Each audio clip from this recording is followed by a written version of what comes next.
इयम् आकाशवाणी। सम्प्रति वार्ताः श्रूयन्ताम्। प्रवाचिका साधना शर्मा।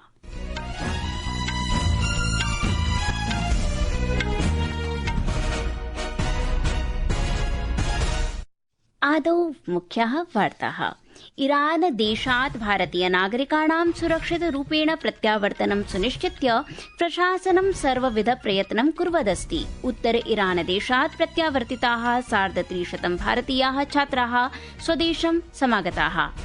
दक्षिण इस्राएल देशस्य मुख्य चिकित्सालये प्रातः ईरानी प्रक्षेपणास्त्रेण प्रहारे अनेके जनाः व्रणिताः। भारत क्रोएशिया देशौ भारत यूरोपीय संघस्य मुक्त व्यापार संधि इत्यादिषु विषयेषु व्यापक चर्चां कृतवन्तौ।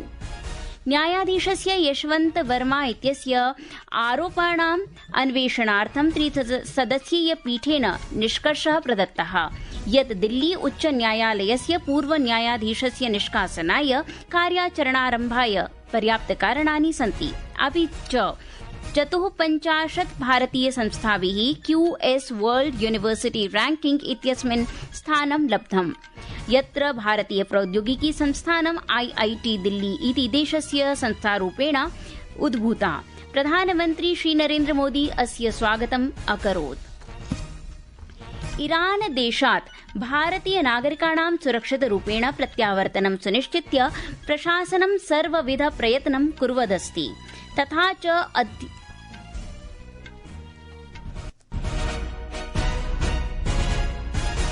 इदानीं वार्ताः विस्तरेण।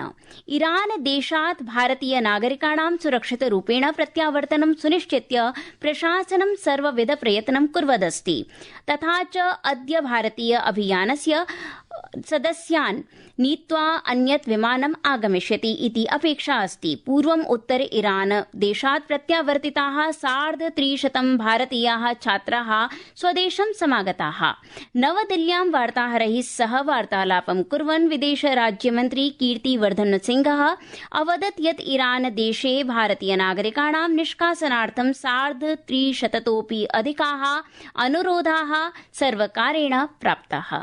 हमारी गवर्नमेंट पूरी कोशिश करेगी कि जितने भी हमारे देश के लोग हैं ईरान में, उनको सबको सेफली ले आने का हम लोगों की बहुत बड़ी जिम्मेदारी है और उसको हम लोग पूरा करेंगे। आज भी एक प्लेन जा रहा है फिर से तुर्कमेनिस्तान, वहां से अपने इंडियन नेशनल्स को लाने के लिए, और जैसे जैसे हमारे ये नंबर्स और रिक्वेस्ट आया करेंगी हम लोग यहाँ से चार्टर्ड फ्लाइट्स भेजा करेंगे अपने नेशनल्स को वापस लाने। हम लोगों के पास करीब 350 से अधिक रिक्वेस्ट आ गई हैं।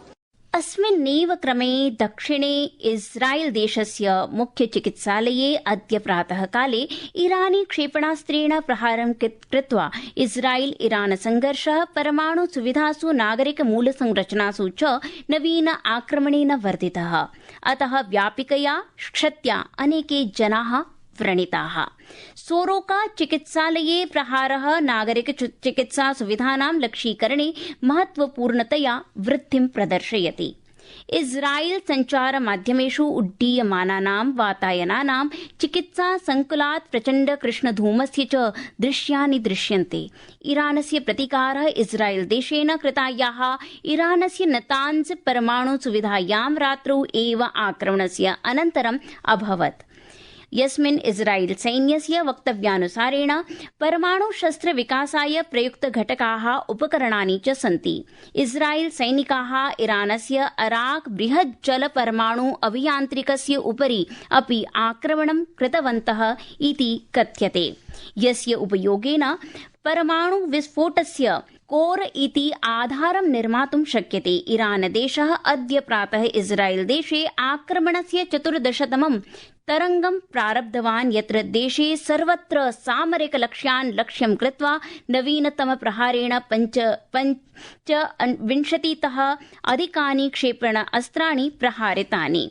संघर्षस्य आरम्भात् चिकित्सा अन्तर्गत संरचनायाः उपरि महत्वपूर्णः आक्रमणः इस्राएल देशस्य प्रधानमन्त्री बेन्यामिन नेतन्याहू ईरानस्य विरुद्धं प्रतिशोधं कर्तुं प्रतिज्ञां कृतवान्।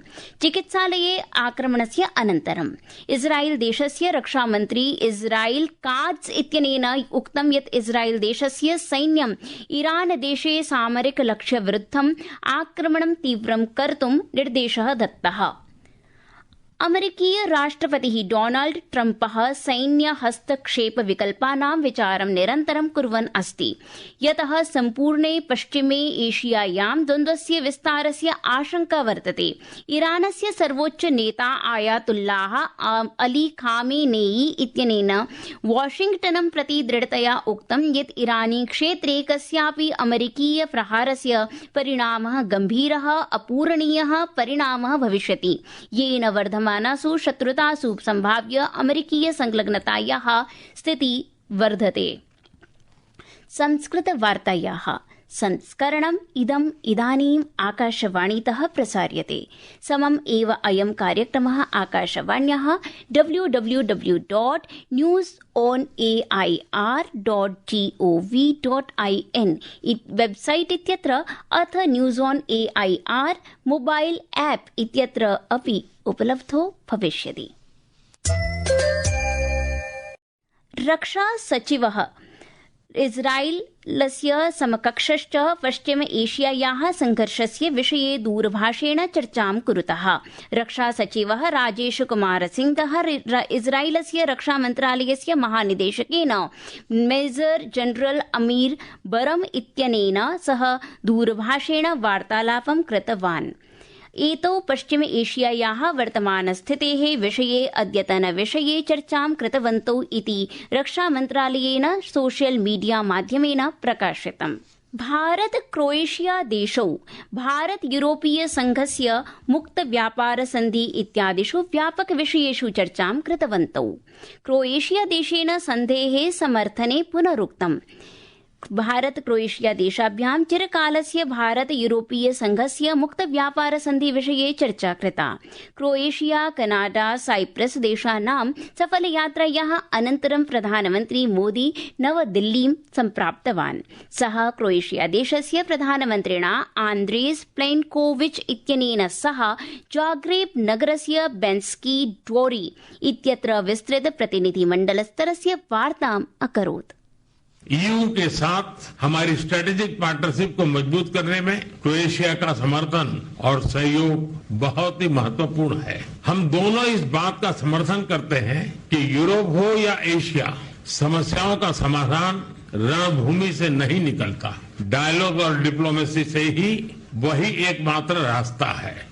यूरोपीय संघस्य परिधि मध्ये क्रोएशिया देशस्य निरन्तरं समर्थनस्य भारतेन प्रशंसा कृता। वैश्विक शान्तिं, लोकतान्त्रिक मूल्यानि, सहकार्यं वर्धयितुं च स्वस्य सहयोगी प्रतिबद्धतायाः रेखाङ्कनं कृतम्।